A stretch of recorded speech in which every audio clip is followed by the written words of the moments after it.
So Trump is back pressuring the Fed into lowering interest rates. But what we have learned from history is that when presidents get involved in monetary policy, it usually does not end well and leads to some very unscrupulous impacts. And with that being said, we are going to talk about it here. So get ready, get your tea, and let's dig right into it. So let's take it back to the 1960s, where Lyndon B. Johnson literally summoned Fed Chair William McChesney Martin to his ranch in order to confront him face to face about him raising interest rates because of the Vietnam War. But here's the thing. Fed Chair Martin did not fold because at the end of the day, the Federal Reserve was created to be an independent body from Congress, the president, and all the other branches of government. So he kept raising in the interest of ensuring that the economy was strong and healthy enough to forge on. And the tea gets even hotter because in came Nixon, and in the 1970s, he not only shocked the global system, but he also shocked America because he suddenly upended the gold standard, which sent a wave through international markets. And if you don't think that the Nixon shock was wild, he also pressured his Fed chair at the time, which was Arthur Burns, into expanding monetary policy in the interest of him wanting to win a re-election campaign in 1972. So he is caught on several tapes talking to Arthur Burns and as well as George Shultz about making money easier to get so people will feel like the economy is actually doing better than it actually was. He also helped release the runaway inflation that the 70s was known for. And this wasn't just rate talk. This literally reshaped the foundation of money as we know it to this day.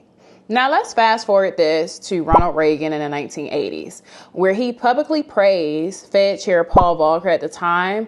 However, behind closed doors, he was pressuring him to stop raising rates because of the 1984 election. And guess what? Volcker did not budge, and inflation came to a halt. Now let's jump to the 1990s, where George H.W. Bush literally begged Alan Greenspan for rate cuts. During a recession at that. Yes. Now, this was an interest of his re-election campaign in which he lost because the economy lagged. And this shows that sometimes the Fed does listen, but it does not fix political timing at all.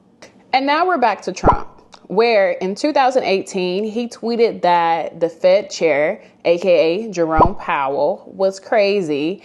And he also called him an op. Or an enemy, which is what he really said. But Jerome Powell stood 10 toes down, and he continues to stand 10 toes down regardless of Trump's attacks, where it is highlighted in his handwritten letter that he wrote just a couple weeks ago, stating that he was highly dissatisfied with his work as the Federal Reserve chair, and he also urged him for rate cuts. Now, here's the pattern that we all should be paying attention to. Presidents want easy money before an election because it makes their campaigns more viable. However, when the Fed complies, we get bubbles. But when the Fed does not comply, we get stability. And the question isn't whether Trump will pressure Powell. The question is whether Powell will comply to Trump's pressures, claiming that he has cost the United States a fortune due to him not cutting rates.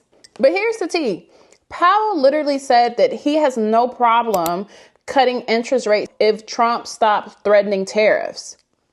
So Trump is literally creating problems that he is handwriting letters to complain about. Make it make sense. Houseway.